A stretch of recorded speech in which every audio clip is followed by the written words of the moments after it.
ቅዱስ ጳውሎስ ሐዋርያ። ሰላም ጤና ይስጥልኝ። የተከበራችሁ ውድ የዚህ ቻናል ተከታታዮች እንደምን ሰነበታችሁ? ይህ የኔታ ቲዩብ ነው። ሰብስክራይብ፣ ላይክ፣ ሼር እያደረጋችሁ እንድትከታተሉኝ እየጋበዝኩ ወደ ታሪኩ ሄዳለሁ። ዛሬ ይዤላችሁ የመጣሁት የቅዱስ ጳውሎስን መንፈሳዊ ታሪክ ነው። ተከታተሉኝ። ጳውሎስ ማለት ብርሃን ማለት ሲሆን አባቱ ዮአስ ይባላል። ትውልዱ ከነገደ ብንያም ሲሆን የአያቱና የቅድመ አያቱ ሀገር ገሊላ ነበረ። የተመቸ ኑሮ ፍለጋ ከገሊላ ወደ ኪልቅያ ሄደው ሲኖሩ በኪልቅያ ታላቅ ሁከት ተነስቶ ስለነበረ ኪልቅያን ለቀው ወደ ጠርሴስ ገብተዋል። ጳውሎስ ሮማዊ ስሙ ሲሆን ሳውል ደግሞ ዕብራይስጥ ስሙ ነው። ትርጓሜው ከእግዚአብሔር የተለመነ ውህብ ሀብተ እግዚአብሔር ዝእውቅ ፍዕዳይ ዕዳ ማለት ሲሆን ቁጥሩ ከ72ቱ አርድእት ነው። በጳፉ ከበርያሱስ ጋራ እስኪከራከር ድረስ በዚህ ስም ይጠራ ነበረ። የተወለደው በጠርሴስ ከተማ ሲሆን ድንኳን መስፋትን ተማረም። ከዚያም በ15 ዓመት ዕድሜው ስመጥር ወደ ሆነው መምህር ገማልያል ተልኮ በኢየሩሳሌም የሙሴን ሕግና የአይሁድን ሥርዓት ጠንቅቆ 15 ዓመት ሙሉ ተማረና በ30 ዓመቱ የአይሁድ የሸንጎ አባል ሆኖ 2 ዓመት በሰራበት ወቅት ለኦሪታዊ እምነቱ ቀናተኛ በመሆኑ ክርስቲያኖችን ይቃወም ነበረ። ሊቀ ዲያቆናት እስጢፋኖስ ተከሶ በቀረበ ጊዜ የተከራከረው እርሱ ነበረ። የወጋሪዎችንም ልብስ ይጠብቅ የነበረ እሱ ነው። በግብረ ሐዋርያት ምዕራፍ 7 ቁጥር 58 እንደምናገኘው በ32 ዓመት ዕድሜው በሶርያ ከተማ በደማስቆ ብዙ ክርስቲያኖች እንዳሉ ሲሰማ ከሊቀ ካህናቱ የፈቃድ ደብዳቤ ተቀብሎ ብዙ ጭፍሮችን አስከትሎ ወደ ደማስቆ አመራም።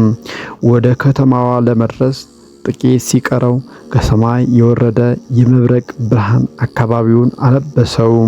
ወእንዘ ይሐወር ሶበ አልጸቀ ለሀገረ ደማስቆ ግብተ በረቀ መብረቅ ሰማይ ላዕሌሁ እንዲል በግብረ ሐዋርያት ምዕራፍ 9 ቁጥር 3 ላይ።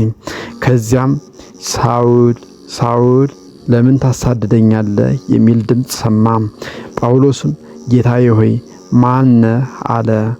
አነ ውእቱ ኢየሱስ ናዝራዊ ዘአንተ ትሰድደኒ ትብስከ ረጊጽ ውስተ ቀኖት በሊህ እንዲል በግብረ ሐዋርያት ምዕራፍ 9 ቁጥር 5 ላይ አንተ የምታሳድደኝ የናዝሬቱ ኢየሱስ ነኝ። የመውጊያውን ብረት ብትቃወም ለአንተ ይብስብሃል አለው። ያን ጊዜ እየተንቀጠቀጠ ምን እንዳደርግ ትፈልጋለህ አለው።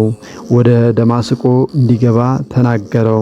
ከዚያም ዓይኖቹ ማየት ስላልቻሉ እየተመራ ወደ ደማስቆ ገባ። እስከ 3 ቀንም እህል ሳይቀምስ ሰነበተም። በዚህ ጊዜ እግዚአብሔር በደማስቆ ላለው አማኝ ለሐናንያ በራእይ ተገልጦ ወደ ጳውሎስ ሄዶ እንዲያጠምቀው ነገረው። እሱ ግን የጳውሎስን ማንነት ያውቅ ነበረና ከእግዚአብሔር ጋር መከራከር ጀመረ። በመጨረሻ ሆር እስመ ንዋየ ህሩየ ረሰይክው ወዲተ ከመ ይጹር ስምየ ይላል በግብረ ሐዋርያት ምዕራፍ 9 ቁጥር 15 ላይ ሂድ በሕዝብም በነገሥታትም በእስራኤል ልጆችም ፊት ስሜን እንዲሸከም የተመረጠ ዕቃ አድርጌዋለሁ አለውና ሄዶ እጁን ጭኖ አጠመቀው። ከዚያ ወደ አረብ ሄደም።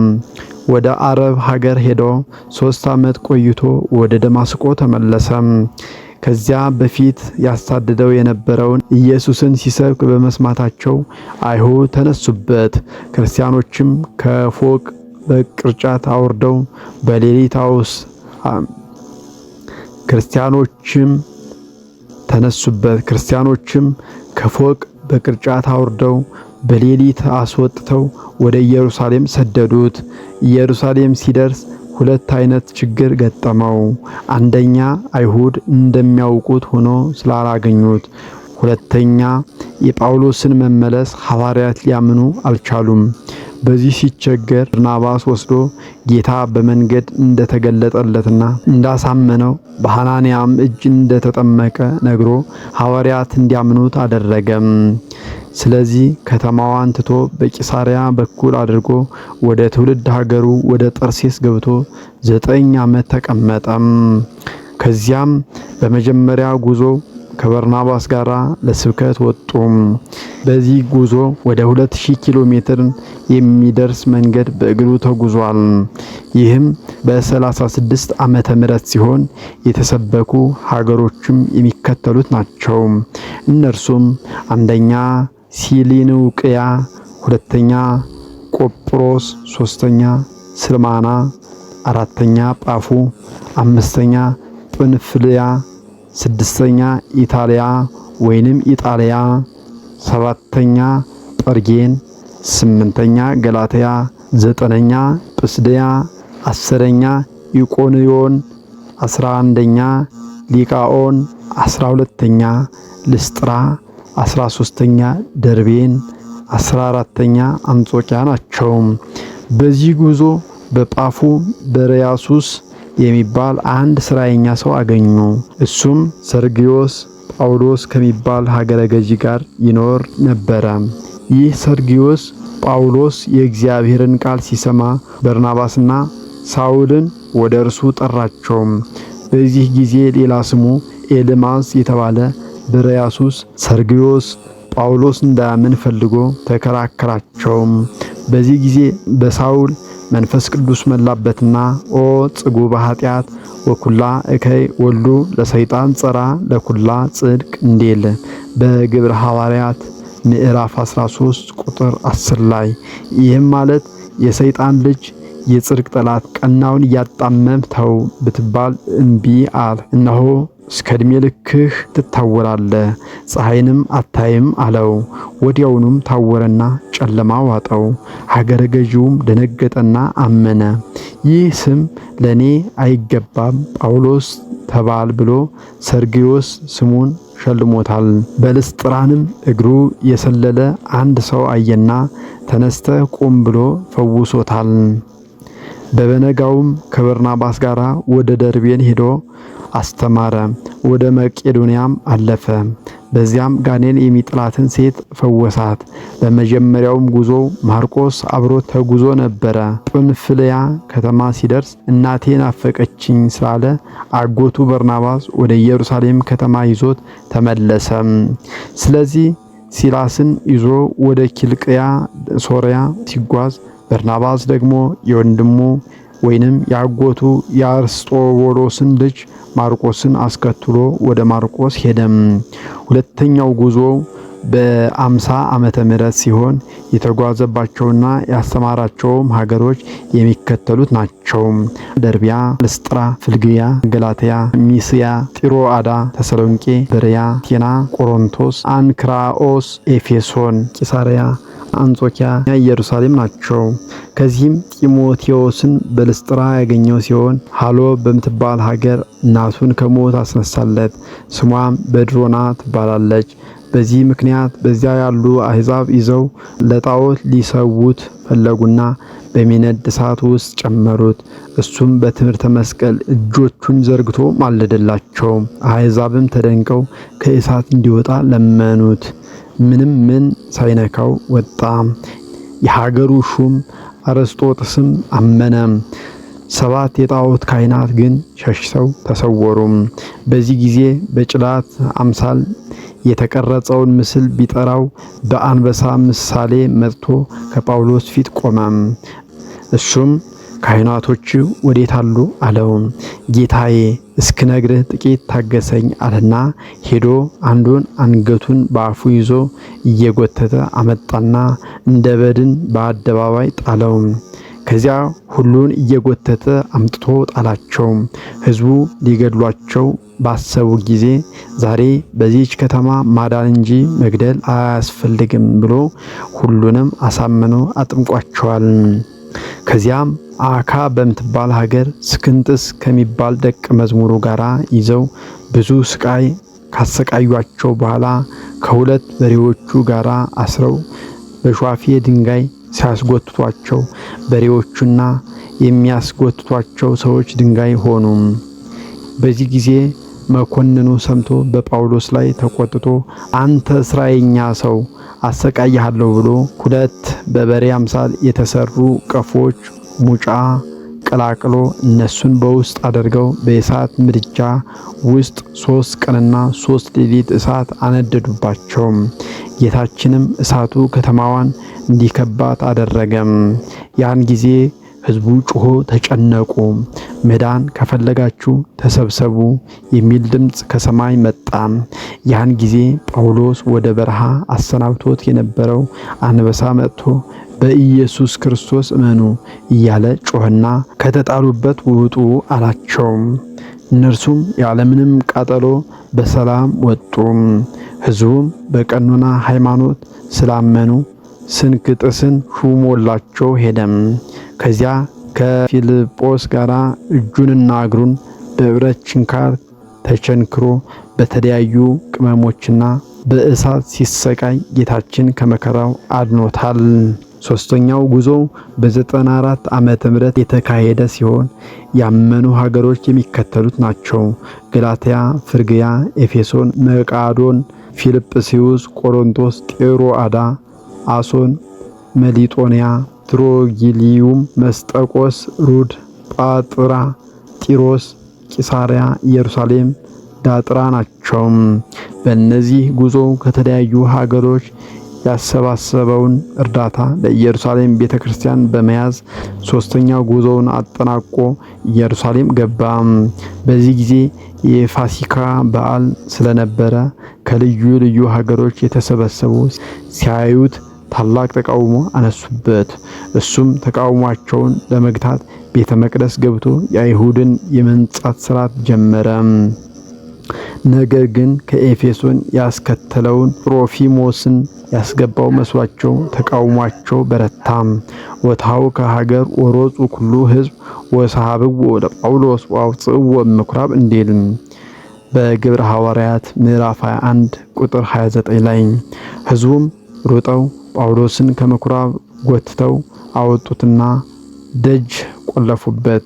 በብዙ ስቃይና መከራ ታስሮ ሮም ገባም። 2 ዓመት የቁም እስረኛ ሆኖ ወንጌልን ሰበከም። በመጨረሻም ወደ ኔሮን ፍርድ ቤት ቀረበም። ከዚህም ምርመራ የሮምን ሕግ የሚቃወም ስለሆነ የሮም ዜግነትም ያለው ሆኖ በመገኘቱ በነፃ ተለቀቀም። ስለዚህ በእስራቱ አዝነው የነበሩትን ለማጽናናት ሁለተኛውን ጉዞ አድርጎ የሚከተሉትን ሀገሮች ጎብኝቷል። እነርሱም ኢየሩሳሌም፣ ኤፌሶን፣ ሎዶቅያ፣ መቄዶንያ፣ ቀርጤስ፣ ድልማጥያ፣ ኒቆጵልያ፣ አልዋሪቆን፣ ብርንዴስ ናቸው። ቅዱስ ጳውሎስ የምድር ዳርቻ በሆነች በእልዋሪቆን አስደናቂ ተአምር አድርጓል።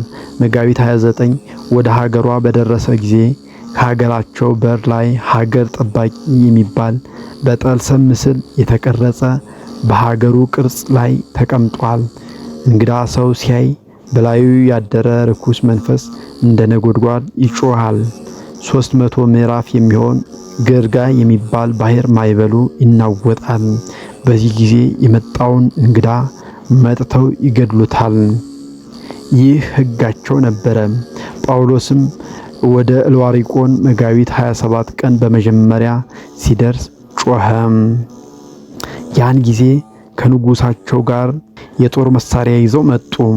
በዚህ ጊዜ ወቦይኩ ውስተ በዓታት ምጉያዮን ለቆናጽል ወለግህያት ወበዊእየ ህየ በከይኩ ይላል በስንክሳር መጋቢት 29። ቅዱስ ጳውሎስ ፈርቶ ወደ ቀበሮችና እሽኮኮች ጉድጓድ ገብቶ አለቀሰ። በዚያ በረሃብ በጽምና በፀሐይ ትኩሳት ተቸገረ። እኩለ ሌሊት ወጥቶ ከባህሩ ውሃ ጠጣ። በነጋታውም ሊገባ ሲፈልግ ሰራዊቱ ሲመጡ አይቶ እንደገና ተደበቀ። ለሶስተኛም ጊዜ ሲጠጋ ወደ ሀገሩ ሊገባ ሲጠጋ እደበቃለሁ ሲል ጮኸበት። እደበቃለሁ ሲል እመቤታችን ከባህሩ ላይ ተገልጣ ኦ ጳውሎስ አይቴኑ ትጎይ ከመዝኑ አዘዘከ አምላክከ ክርስቶስ ይላል። እንዲህ እንድትሸሽ ታዛሃልን? ወዴት ትሸሻለህ? በቦታ ጸንተ ቆም፣ እኔ ካንተ ጋር ነኝ። ታጠምቃቸዋለህ፣ በትንሣኤ ዘጉባኤ ድላቸው ካንተ ጋር ይሆናል አለችውም። እሱም ከባሕሩ ውሃ እያፈሰ ሲረጫቸው እመቤታችን ተቀብላ በራሳቸው ላይ ትረጭ ነበረም። በዚህ ተደንቀው እስከ ንጉሳቸው አምነዋል። ያመኑትም ቁጥራቸው 15,000 ያህል ነበሩም። ከዚያም ጌታችን ተገልጦ በኢየሩሳሌም ምስክር እንደሆንኸኝ በሮምም ምስክር ትሆናለህ አለውም። ከዚያም ወደ ሮም ገብቶ አስተማረ። የመጀመሪያው መልእክቱም ከሮሜ ሰዎች ጀምሮ ለሰው ጠቃሚና ማጽናኛ የሚሆን 14 መልእክታትን ጻፈ። ከዕለታትም አንድ ቀን ጌታችን ተገልጦ ሰላም ለከ፣ ሰላም ላንተ ይሁን፣ መታሰቢያህን የሚያደርገውን በስምህ ቤተ ክርስቲያን የሚሰራውን በውስጧ የሚጸልየውን ስዕለትና መባም የሚሰጠውን በመታሰቢያህም ቀን ለድሃ የሚመጸውትን በመንግሥተ ሰማይ ካንተ ጋር አኖረዋለሁ ብሎ ብዙ ቃል ኪዳን ሰጠውም። በመጨረሻም ኔሮን በጥጋቡ የሮማን ከተማ በእሳት አቃጠላት። የከተማው ሕዝብም ነገሩን ሁሉ በክርስቲያኖች ላይ አሳበበና ክርስቲያን የሆነ ሁሉ መሰደድ፣ መታረድና መሰየፍ ዕጣ ፈንታው ሆነም። ጳውሎስ በኒቆምድያ ከተማ ሲያስተምር ተይዞ መጥቶ በጨለማ ቤት 2 ዓመት ከ6 ወር ታስሮ ከቆየ በኋላ ኔሮን ንጉሠ ሮማ አንገቱን በሰይፍ እንዲቆረጥ አዘዘም። ከዚያም ከሰያፊው ጋር ሲጓዝ ከኔሮን ዘመድ የሆነች አንዲት በጌታ ያመነች ብላቴና አይታ አለቀሰች። በዚህ ጊዜ ውእቱሰ ኢቤላ ሀብኒ አጽፈኪ ዋነ አመጽ ለኪ እንዲልም፣ ይህም ማለት እመልስልሻለሁና መጎናጸፊያሽን ስጭኝ አላት። ሰጠችው።